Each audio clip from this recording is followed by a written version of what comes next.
Welcome to the Salt Strong Fishing Podcast.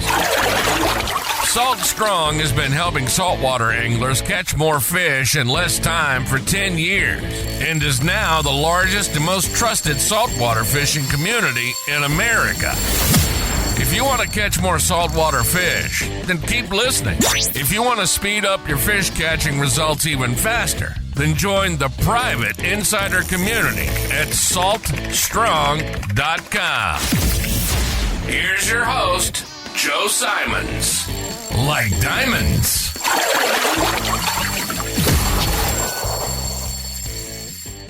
J.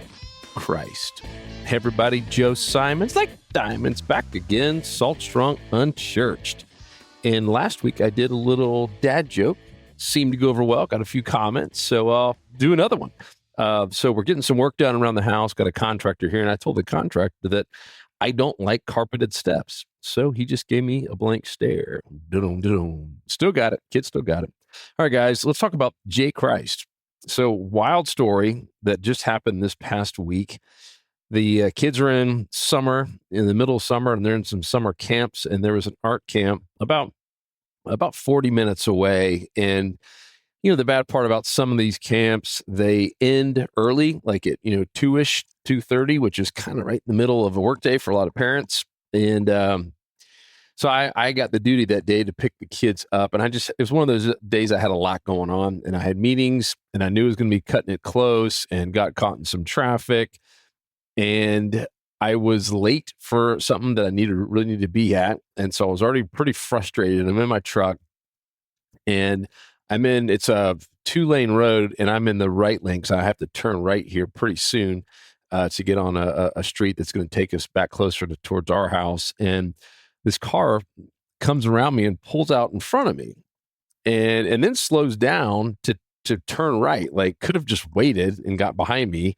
There was actually plenty of room behind me, but instead they go forward, go buzz around me real quick, turn right in front of me, cut me off big time, and then almost slam their brakes on to turn right almost immediately.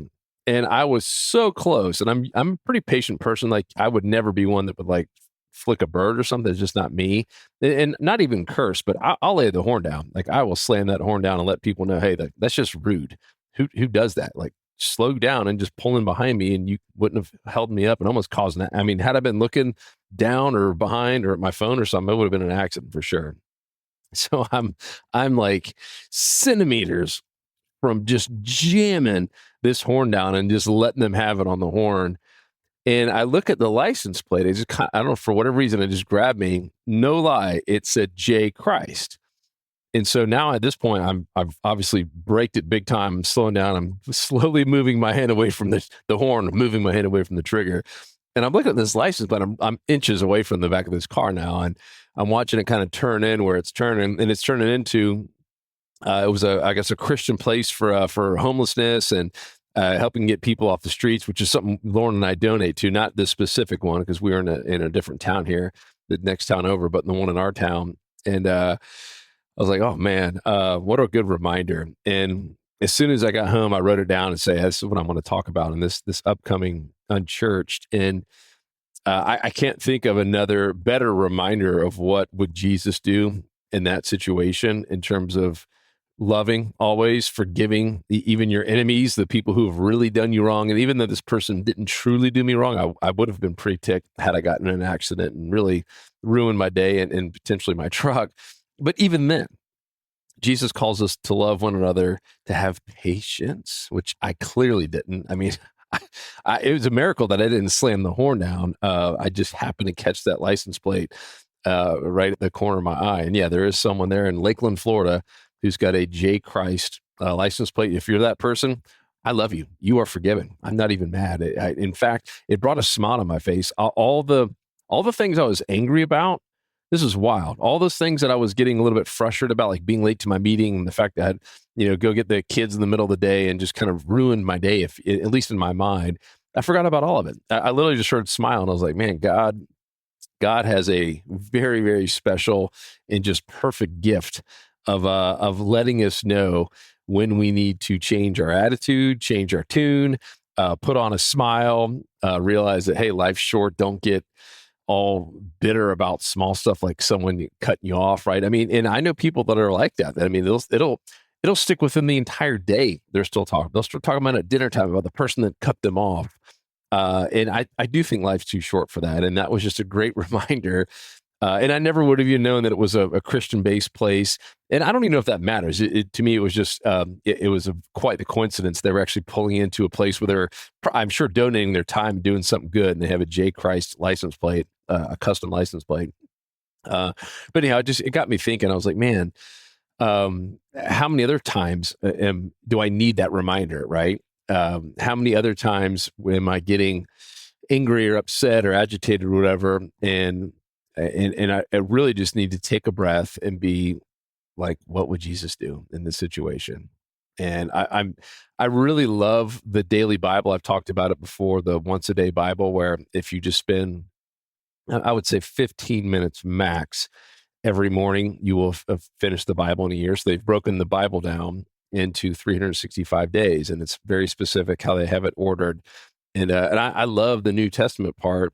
The Old Testament part, I struggle with part of it, just being honest. Like some of it's just like, I don't even know how to decipher this stuff. And they're, talking about, and this is certain books of the Bible where it's just like, man, what is going on here? But in the New Testament, where we're hearing all these perspectives of Jesus and all these stories and these miracles he performed from all his disciples. And it's fascinating. I love it. And I love reading about how patient he was. And we've talked about it before, where Jesus multiple times, countless times, he knew where he was going and what was going to happen. And he was trying to relay that to his followers that, hey, I am going to be put up and essentially killed, and I'm going to rise from the dead. And he knew, I don't know if he specifically knew the day it was going to happen. I'm sure he probably did, but he did know that his life was going to be shortened, that he was not going to live to be some wise prophet to 100 years old, right? And so he knew he had a really, really short time span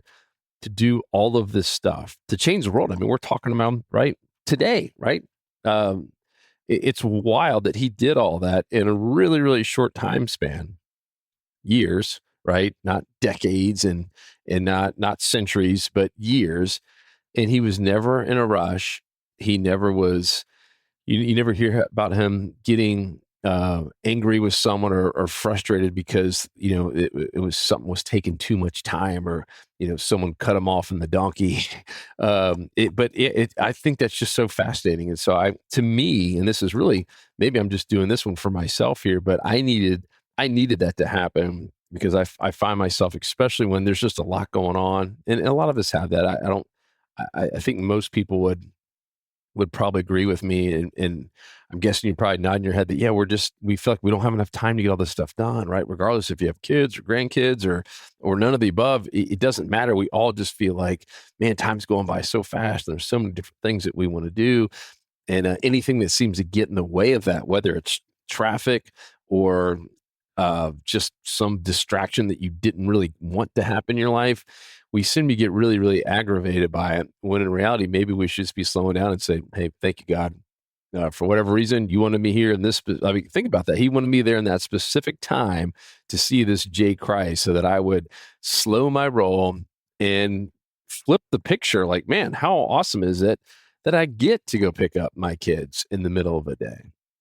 Right. I mean, how fortunate. I mean, my dad never got to do that. He was, he worked crazy hours and had to travel a ton. And it wasn't anything wrong, right? It's just how their family was, or our family, how their household was structured in terms of the husband and the wife. My mom stayed at home and really kind of did all of the picking up and running errands and all that stuff. And my dad, I don't recall a time that he did, unless my mom was like deathly sick or something. But man, how cool it is that I get to go pick up my kids from summer camp and spend a little time with them and chat about them on the way home while I'm in between honking at people on the horn. I don't know. It was such a good reminder for me that God is in control, that he's called us and given us his son. And there's countless stories about his son, Jesus, J. Christ, that are all about having patience and love and acceptance and kindness. And I really do believe that that's what we should all be practicing here, not just this summer, but all year long in all of our lives. And so I would just challenge you the next time, and I'm challenging myself, that I'm in that situation, and it will happen again. It'll probably happen more often than not, right? It does. No one likes to get caught in traffic or have someone cut you off, etc. But as long as, even if there is, a harm or foul at play, Jesus still calls us to forgive. And that doesn't mean you necessarily forget.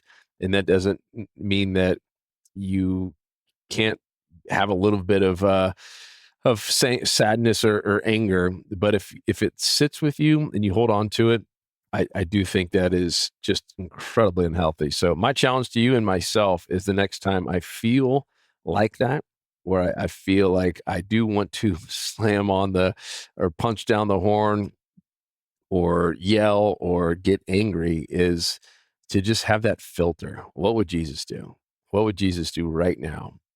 And more often than not, I guarantee it's the opposite of what we're feeling like that we want to do, whether it's punching something or slamming our fist on something or yelling or cursing or whatever it might be that you go to when things aren't going your way. But yeah, I would just challenge you to say, what would Jesus do right here, right now?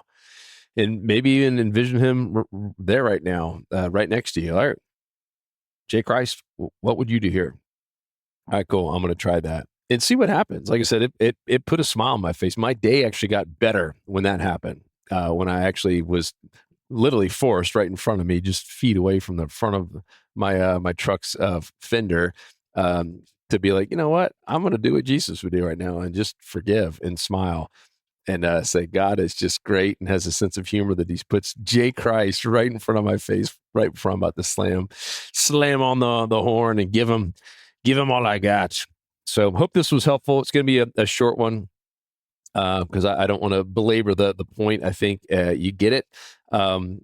So that is the challenge. Next time you're in any circumstance or event where you're feeling that anger, that resentment, that readiness to pounce and give them all you got, slow it down and say, what would J. Christ do? And if you are that person, here's my email. Like I said, I've already forgiven you. Joe@saltstrong.com. And for all of you, that's my email, Joe@saltstrong.com. I love hearing from so many of you every week. If you got stories, prayer requests, thoughts, topics, guests. I haven't had a guest in quite some time. Let me know. I enjoy having guests. It's not one of these where I said, hey, I want to do every one of these. It's just, I keep having these stories like this pop up and they just kind of keep flowing. So I feel like God has been pointing me in that direction of doing many of these and just kind of telling some of the real life stories, but always looking for a good guest. If you guys have one or certain topics you want me to cover, let me know. Appreciate you guys. Love you guys. And I'll talk to you on the next episode. Want more fishing tips, shortcuts, and tools so you can catch more fish per trip? Then head over to saltstrong.com now and join the movement. Tight lines, and thanks for listening.